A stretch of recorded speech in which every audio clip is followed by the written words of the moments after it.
If there's anyone who wishes to participate electronically, there is a phone number to call, which again is 712-224-6014.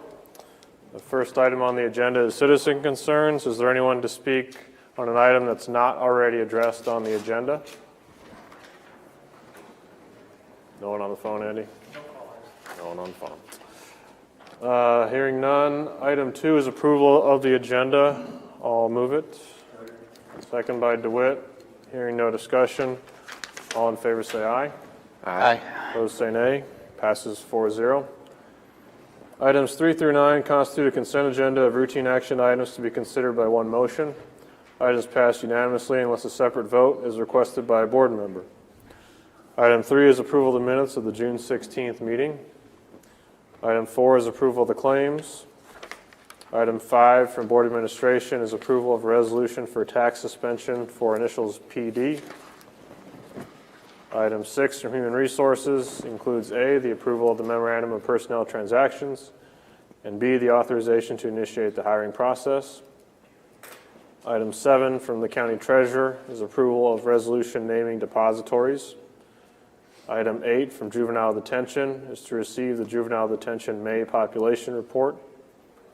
And item 9 from Secondary Roads includes A, approval of underground utility permit for CenturyLink for a telephone drop on 120th Street, and B, approval of underground utility permit for CenturyLink for a telephone drop on Carroll Avenue. I'll move the consent agenda. Second. Second by Radig. Hearing no discussion. All in favor say aye. Aye. Those say nay. Passes 4-0.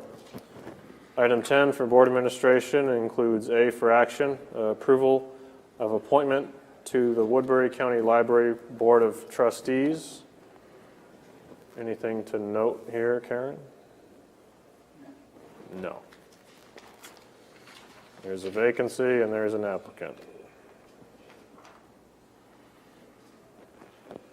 Is that person here?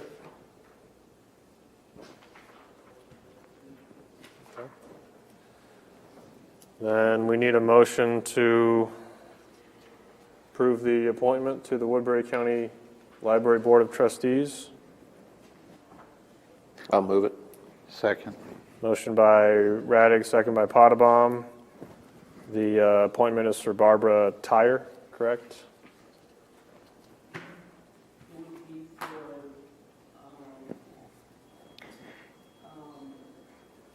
Carol Nelson. Carol Nelson. Okay. Any other discussion? Hearing none, all those in favor say aye. Aye. Opposed say nay. Passes 4-0. Item B for action is consideration and approval of appointment to the Veterans Affairs Commission. Karen, we have 2 applicants. We have one, Lincoln Range's appointment is done at the end of this month. And then we have an appointment that Dudley Owens. Okay. An application. Yes. I see Lincoln Ryan and the Veterans Commission chairman are both here. I'm going to, one, ask that we defer this.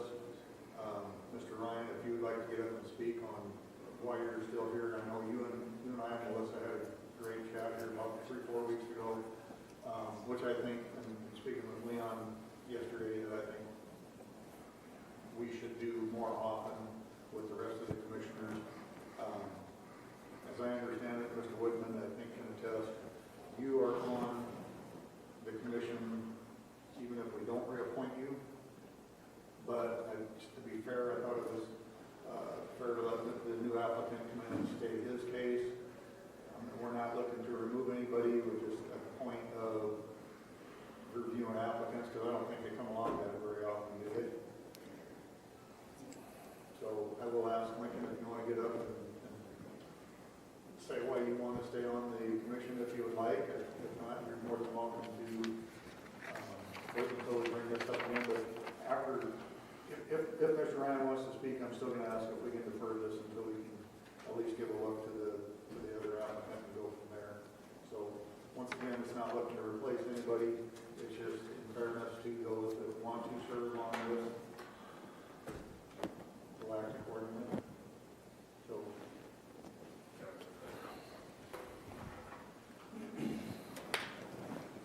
Lincoln Ryan. This will be my third term on the Veterans Commission. I did 9 years active, 10-year reserve now. I still serve. I've been pretty much everywhere you can imagine, you know, different countries, you know, every conflict in the last, since I've been in. I understand what a lot of the guys are looking for. There's been a lot of changes in that department lately. Working through some issues. We've got a good team there, and I think we got some good lanes that we're headed down to make sure the county's getting the best that they can out of the office, plus the veterans of the county getting the best that they can for everything that's out there for them to For the assistance. take advantage of, correct. So that's all I have to say. I can come back if it's deferred to next month or whenever. If you got any questions or anything, let me know. Well, as long as you're here, could you elaborate on your focus? What we're going to try to do is to get more outreach and get out to some of the places, you know, that we possibly haven't in the past, you know, not been able to.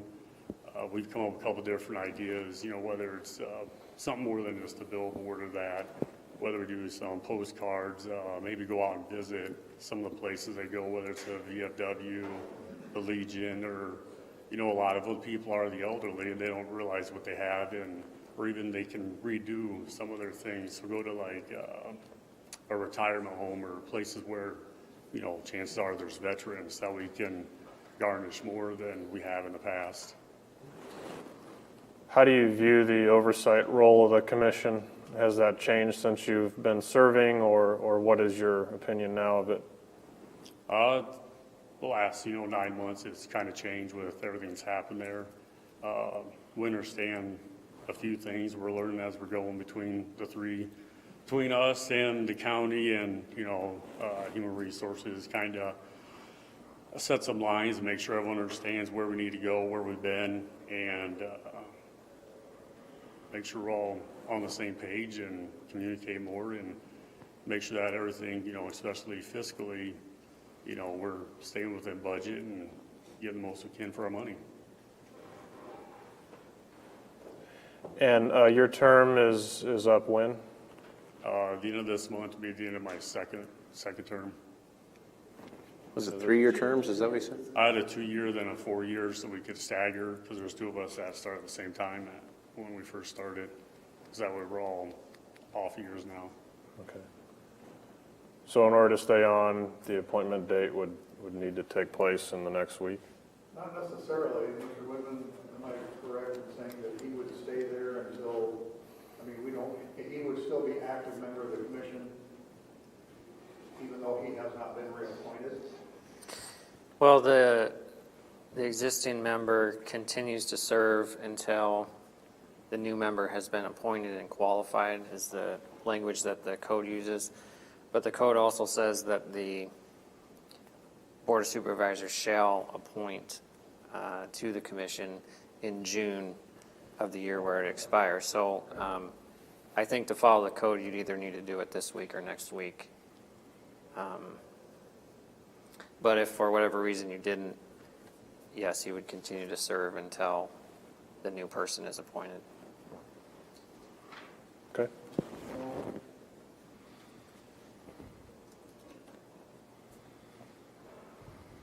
With that said, and as I mentioned to the board and Mr. Ryan on here, that I think, again, Melissa and I need to sit down, or the liaison from the board needs to sit down on a more regular basis. And just have a chat with the commissioners. I think it would be very productive that whatever 45 minutes or an hour we sat there and talked, it gave us a better understanding of you and your passion for the veterans. So with that said, I will move that we reappoint Mr. Ryan and Second. maintain the, thank you, Marty, and maintain the application for the other gentleman, and hopefully he's still interested in the year. We can go from there. It's been a motion by DeWitt, second by Potabom. When exactly is the next reappointment? Do we have that? Do you have that off the top of your head, Melissa? Probably next year. Sorry. It'd be a year. A year. Every year there's a staggered. Okay, first of all, does anyone else have any questions for Lincoln? Thank you, sir. Thank you. Was an invitation extended to Dudley to attend? I had called Lisa Robertson, and she said she was going to contact them both to come. I heard that he felt ill, was his words, and that's the last I heard, so he was unable to attend. But At the agenda item or just physically?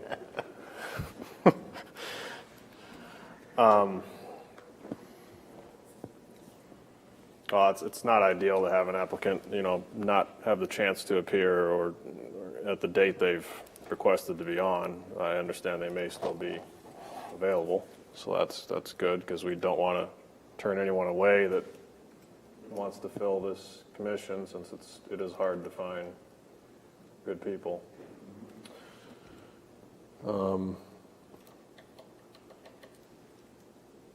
Do any commission members wish to speak?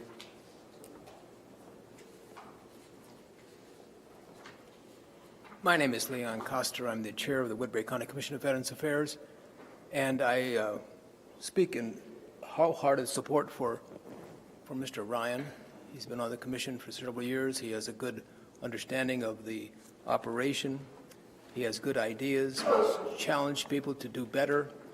He has made comments and statements at our commission meetings which have spurred the rest of us to do a better job of monitoring what goes on in the office, and so I wholeheartedly support his participation on the commission and the motion that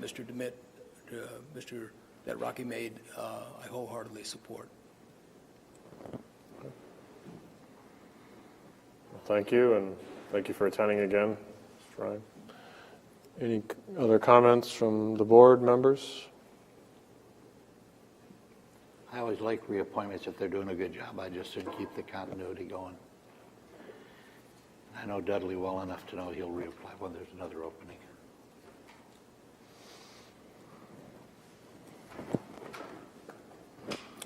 Hearing no other comments on the motion, all in favor say aye. Aye. Opposed say nay. Passes 4-0. Thank you for your service and obviously for your service on the commission. Pat, can you do yours in 1 minute or you need more than a minute? Okay. Now we have somewhere less than a minute to go until our 4:45 p.m. set time. But until that time, I'll read the item. Michelle just said she could get it done in a minute. Oh. Well, in approximately 1 minute, we will be discussing item 12 from Board Administration, Dennis Butler, who is our Finance Director. It will state there is a public hearing and approval for the amendment number 1 to the Woodbury County fiscal year 20 budget. This will be an action item. Again, this will be at 4:45 p.m., which is a set time, which has finally arrived. And so now, being in this item, the public hearing is open for anyone who wishes to speak on the item. Is there anyone besides our esteemed budget director to speak? Hearing none, go right ahead, sir. Okay, our total budget amendment this year is going to be $4,305,176. Of that, $4 million is secondary roads where they've had FEMA money, they've had cash reserves carryover to do bridges and other construction projects. It's always kind of a bad time for secondary roads because their construction season falls, the end of the year falls right in the middle of their construction season, so there is a lot of carryover sometimes, so this is not unusual. In the sheriff's office, that's just putting an actual budget in there for the employee that was hired after the budget was set.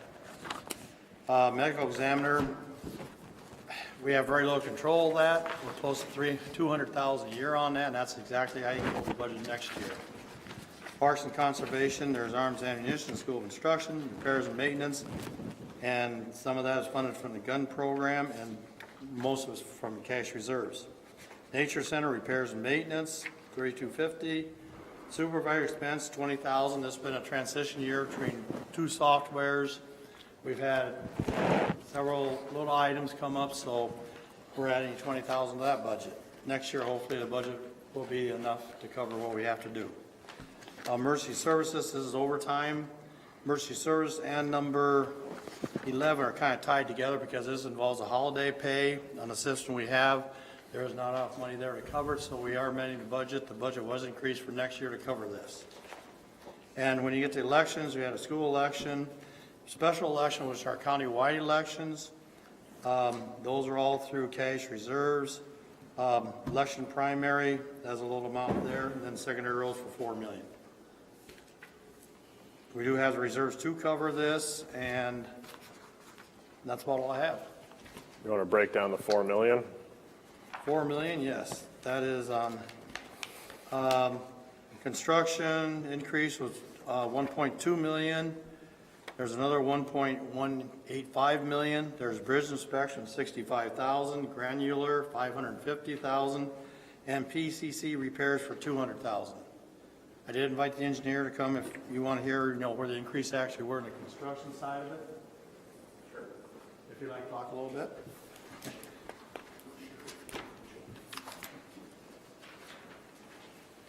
We ended up with a couple of pretty large carryover projects with bridges and then our grading project that were let last summer. No work was performed on. The grading project alone is $2.1 million. So, we budget each year, not knowing when those projects are going to come up.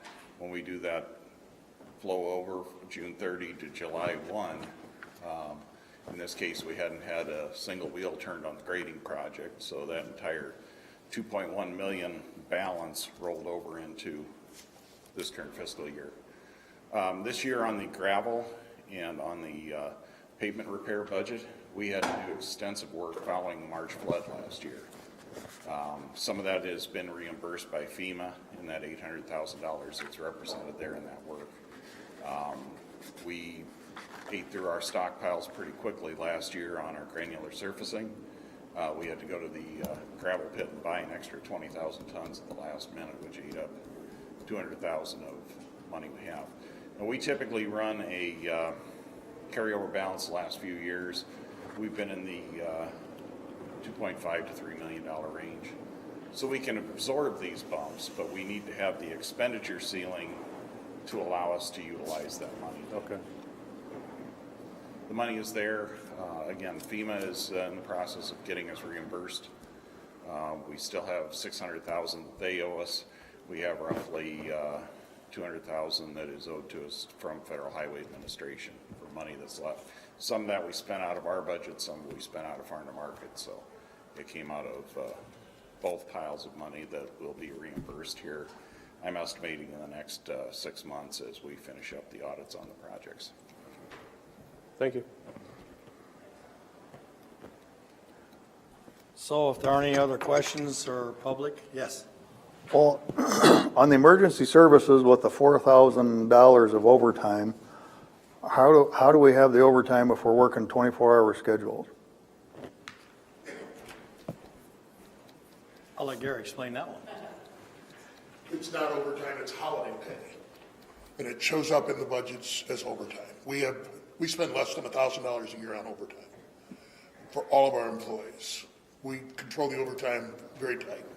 But the holiday pay shows up in the overtime line item. And we didn't have enough budgeted for this year. The $4,000 or the $8,000 that we're putting in those two different budgets is coming from revenue that we generated from our EMS calls. It's been fixed in next year's budget, so it won't show up. It's still going to show up as overtime until we get something done with the system, and I think Michelle's working on that to where it'll actually show up as holiday pay. So what do we have for emergency services coverage? Wasn't it like 2 3/4 or 3 3/4 paramedics, or what was it? We have 3 1/4 paramedics. Okay, thank you. 3 1/4. Well, we upped the hours, I think 150 or 170, so it's just a little over a quarter time paramedic. So 3 and just a little over a quarter time. Because as these 3 guys get more time on the job, then they've got more time off coming. So during the budgeting process, we upped that about 150 or 170 hours, I forget now. But that's not going to translate into a 3.5 paramedic, then a 3 3/4, and then another full paramedic. Depends on the level of service the board wants to provide. I mean, as these guys get more and more vacation time, we've got to get them out for some continuing education. I'm not going to stand here and say I won't be back to ask for more hours on that part-time position. It's going to be a board decision whether or not you want to fund the coverage or you want without the coverage. It's going to be a policy decision on behalf of the board. As a department head, I'm going to bring it forward, so I feel responsible to do that. Okay. In regards to the overtime, checking with Michelle there, they are working down the future, splitting that holiday pay out from the overtime. But it takes some time to do it. Okay. Anything, Dan, you wanted to highlight? Doesn't look like your dollar amounts are that. No, it's just tough looking at the crystal ball 18 months down, you know, with the employee that we replaced and the academy costs. And we had the HVAC, which, thank you for helping us with that. And then they turn around and we have a maintenance contract that we didn't expect, that we didn't have money for. So that's what part of the amendment is. And, equipment maintenance, you have old equipment that you keep running and it's just higher. And I got $11,000 worth of repairs waiting to see if this will go through so I can get a tractor fixed and transmission in a boom truck. So it's been acting up. So it's just minor stuff, but it adds up, and we just didn't have any revenue to help pay for other than the rifle reimbursement. So Okay. Thank you. hope to get as much back as I can when I'm done fixing equipment. So. Anyone else to be heard at the public hearing? I'll move to close the public hearing. Second? Second by DeWitt. Hearing no discussion. All in favor say aye. Aye. Opposed say nay. Passes 4-0. I'll move approval of the amendment. Second. Second by Potabom. Any discussion? All in favor say aye. Aye. Opposed say nay. Passes 4-0. Back to item 11 from the county auditor for action. This is to approve the add-on of execu-time advanced scheduling to be paid out of FY21 CIP funds. Michelle Scaff, Deputy Auditor. What I have for you this evening is a request for an add-on to our Tyler project. During about the last 2 months, we've been in the phase where we're designing and setting up the new time card system that's going to replace what we currently have. During this process, we've discovered that there's a few complications that are involved, in particular with some of the departments that work more than a 40-hour work week. They're 24-hour facilities. They have varying schedules that they work. In particular, EMS and the Sheriff's Office, the way that EMS has a 212-hour work schedule before they get overtime, and the way that the Sheriff's Office has an 80-hour average and they get paid overtime after 4 weeks at 160 hours. So there's a lot of variables there.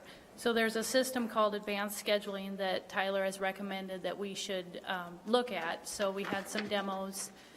The Sheriff's Office attended, EMS attended, juvenile detention watched the video afterwards, and building services, and they're all interested in this product.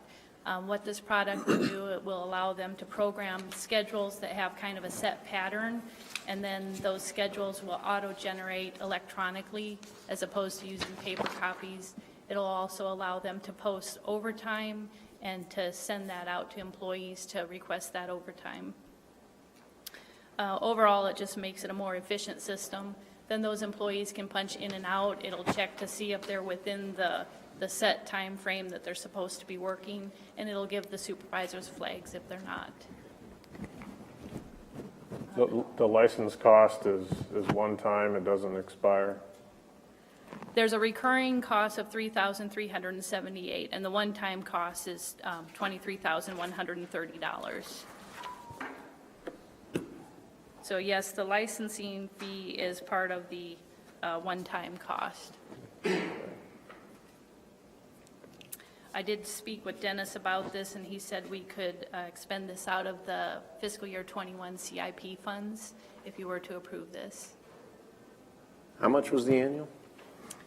$3,378, and this also gives the employees the ability to receive things electronically through their mobile phones or email, so if there's overtime posted and someone's on their days off, they can get those messages that way.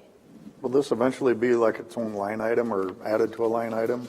The $3,378 recurring costs after the year of implementation would come out of the WCICC portion of the budget. What was supposed to do this before? Was it just through Tyler or what? We have ExecuTime, which this is kind of an add-on to the ExecuTime piece. ExecuTime still is something that was approved, and that's where the employees can punch in and out, but it doesn't maintain the schedules. And this is kind of an enhanced part of it with the scheduling and to take care of some of those departments that have the, the 24-hour shifts. So what do we pay a maintenance fee for ExecuTime already? Yes. So, I don't have that cost Okay. on me right now, but it was part of the original packet that was $136,000 a year, I believe. okay. I mean, it's the same company, right, offering it? Yes. ExecuTime is, it's part of the Tyler. It talks to Tyler, basically. And so what kind of staff time was spent on these tasks before? Is that easy to explain or not really? Gary and I don't know if anyone involved with scheduling would have to explain how they, manage their schedules and post overtime and so forth. We're doing a lot of paper right now, it takes a lot of time. We've sent through the demo, my staff person watched it, or was live on the demo, and then I watched the recording, and it's gonna clean up a lot of stuff for us, and it's gonna take away a lot of manual work that we're doing to calculate the hours. We could put in a year's schedule ahead of time, because we share our schedule with HR and auditors and with, a whole bunch of different departments, payroll, and everybody gets it, so they can actually go in and look at it themselves without us having to send paper or fax or scan copies to them. It's going to help us with scheduling. It's going to help all the departments that have over a 40-hour week to be able to manage the schedules. Prior to the upgrade to Tyler, the IT department was doing most of that. It was custom built, and it took a lot of effort to maintain that. It actually just really makes sense, of course, with these oddball operations, these non-40-hour week operations, to have a software program that's meant for those departments, instead of trying to take the 40-hour week software and make it work for the non-40-hour week departments. So there's differences in this advanced scheduling product for different types of departments? Yeah, each department we would set up individually with the advanced scheduling.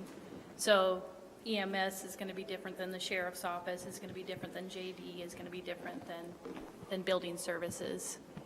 And they don't recommend using it for everyone. We won't be using it in the auditor's office. We don't need to use it because we don't have that complex scheduling. Potentially with the sheriff's office and larger departments, this can save money because it'll allow them to more efficiently schedule people, because it'll say how many people do you need during this shift. If you need this many people, it's not going to let you overschedule. And so if at a certain point, it could potentially save money. By working backwards, you set the number of hours or people you need. Yes. So roughly half of the county employees will be benefiting from this? Probably about a third. Okay. Yeah. Do they have any other? Maybe half. It's really nice that Pat and Michelle came to the non-40-hour week departments and said, hey, we found this product that we think will help you out, and give the buy-in to use it. So we all got to look at it ahead of time. We all got to have some input into it and some buy-in before they come here. So that background's already done with all the departments that will use it. So I think all of us wanted. Yes. Yeah, everybody said yes, and it was nice to not have somebody put something that we got to try to make work without our chance to look at it. Yep. Mr. Addig? Are there any other potentials out there that Tyler is going to, suggest as add-ons or? Not that I'm aware of. Okay. I just look at the annual maintenance fees. At some point, it's going to get cheaper to etch it into stone, every year. Did they give us all the cost proposal up front as far as cost of installation and then maintenance fee? For this? Yes. Yes, this is what you have in your homework. This is the expenses. If you sign this, there will not be an additional contract associated with it. This is the add-on. Is there any negotiation or cross proposal or? Not that I'm aware of, I mean. I don't know. I just let them know we're paying the $170,000 maintenance fee and we're going to add another $33.78. Maybe they could give us like 30% off the install. The software itself is $16,890, and then there's services, I presume that's setting it up, getting everybody going on it, the $6,000, right? Over the years, it's been our experience, once you go with somebody, they know they have you, and Sure. there's not much negotiating. They go, Right. You're right. I'd throw it out there.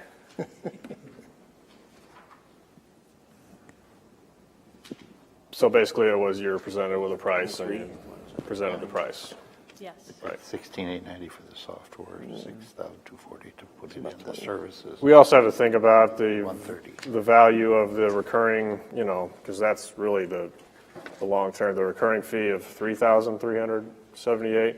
Yes. How, you're freeing up WCICC staff to do potentially more valuable work. There's a lot of value to that. I can guarantee you already that we've freed them up a lot. It's been a year now that we've been on Tyler from when we started accounts payable. We did our first payroll on July 5th of last year. It's been a long project. We have these small pieces that we're putting together, like the time card, which is a pretty big deal, very important deal, but lesser in scale than the other things that we've already done. We have post-production meetings every month. We just had one today talking about the tax program. There's still little things that we're ironing out in there. We still haven't done everything because the tax cycle is a whole year-long thing, and some of those with COVID and everything, they haven't done a tax sale in code. But I think this is a good product. I know we didn't anticipate having this, but I think it will help. I think that it will really help free up some time in the departments too. I know that I don't get a hold. John Brandt was my guy in IT, and he's really great at everything that he does up there. And he helped design the time card system that we currently use. And I used to, especially when I started, I was calling all the time, asking him how to do this and how to do that. And I don't have to call him as much with Tyler now because we have the support system with them. So if it benefits roughly a third of the employees, does it say that we're buying up to 250 users? There is a user amount, yes.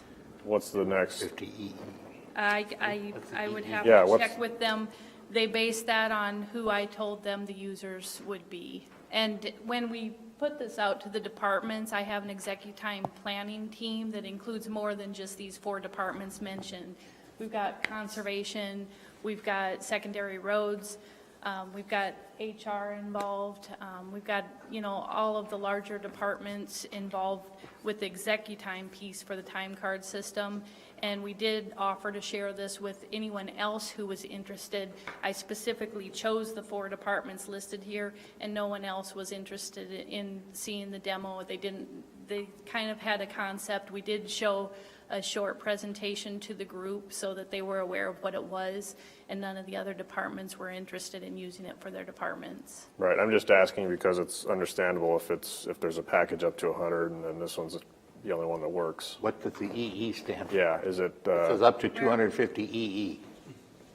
Employees. Oh, so EE the is plural is 2 E's, okay.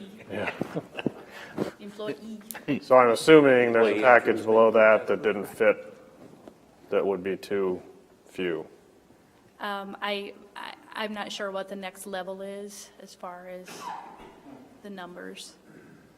Okay. Well, I guess most of that cost is one time. But I would say, if you know the number and you get back to them with this, that maybe just verify that's the right number. Okay, and I mean, we have 120 people in the sheriff's office, and I mean, so I don't think 250 is inaccurate. I mean, maybe there's 150, and we definitely want to build it a little bit more than what we need for growth.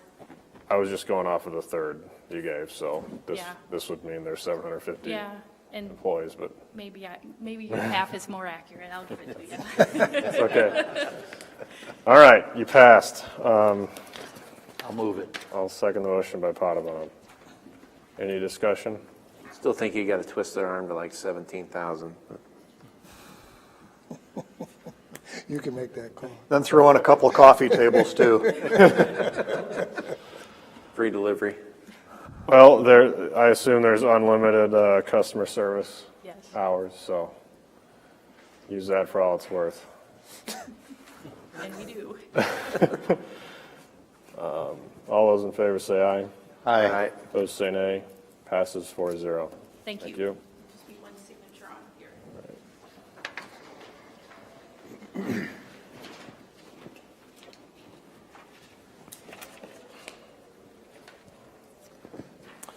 That was 13 minutes over a minute, too. What's that? Yeah. Item 13 from Secondary Roads includes A, award the bid for project number parent 601 to the low bidder. As of Thursday, I didn't have authorization from DOT to list the bidder. That's why we did not put the contractor's name on there at that point in time.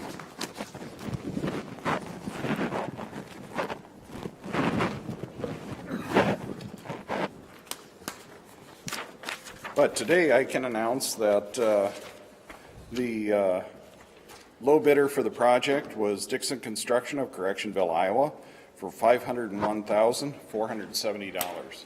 Very good price on this project. It's a 80-foot by 30-foot continuous concrete slab bridge. I recommend award of the project to Dixon Construction. I'll move it. I'll second the motion by DeWitt. Any discussion? We had 3 bidders on both projects, just for the board's awareness. The range of bids was low at $501,470. The high was $565,058. Very good. All those in favor say aye. Aye. Those say nay. Passes 4-0. Item B is to award the bid for project Perrin 135 to the low bidder. The low bidder was Dixon Construction of Correctionville, Iowa, for a total of $603,460.90. I recommend award of the bid to Dixon Construction. I'll move it. I'll second the motion by DeWitt. Any discussion? All in favor say aye. Aye. Opposed say nay. Passes 4-0. We also had 3 bidders for that project, and the range was $603,460, which was the low bid, to $727,481. Thank you. Item C is approval of the contract and bond for project number parent M66 with Godberson Smith Construction of Ida Grove, Iowa for $261,771.85. This is an illustration of where we get caught with projects that flop over into the next fiscal year. Last year, I forgot to mention that in addition to the grading project, we also had the Haskell Bridge. We had 2 other projects, bridge projects that didn't start construction. We also had 3 bridge projects that were partially paid out before we did that fiscal year flop. M66 here will have no work done in fiscal 2020, so that full amount that we have budgeted for that project will be drawn into next year.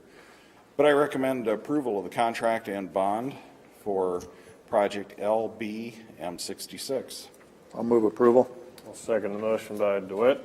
Hearing no discussion. All in favor say aye. Aye. Opposed say nay. Passes 4-0. Thank you very much. Thank you. Item 14 from the Board of Supervisors, Supervisor DeWitt for action is approval of the 2080 agreement for Rolling Hills Community Services Region. Once again, Iowa legislature has changed the governance board makeup and regions are revamping. This just brings us into basically agreement with the rest of the counties in our mental health region, and keeps us on equal footing with our voting standards and accountability to the voters for their money. So I will move approval and answer any questions if you have them. I'll second. Motion by DeWitt, second by Radig. Any questions for Mr. DeWitt? Any comments from you, Joshua? No, I did review it, and it brings us in compliance with the new legislation, right as Rocky said. It doesn't dilute the votes as It does what? vice versa the case without. It does dilute the votes? It does not. Okay.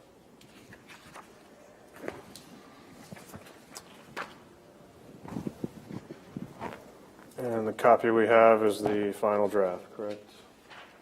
Yes. Very good. Any other comments?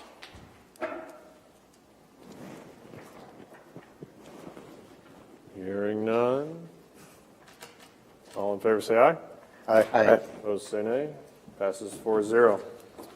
Thank you. Mark, I have your document up here. Item 15 is reports on committee meetings. Anybody?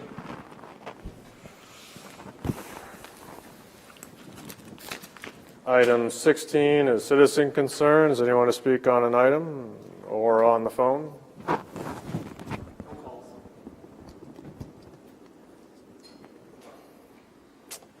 You're doing a good job, Andy. We appreciate it. Item 17 then, board concerns. I was asked by David Gleiser to sign yesterday, and I did sign a letter authorizing him to apply for a MERD grant in the amount of approximately $7,500. It was timely because there was a deadline coming up for the mention of the award grants, and the board had already last week approved the concept and the project.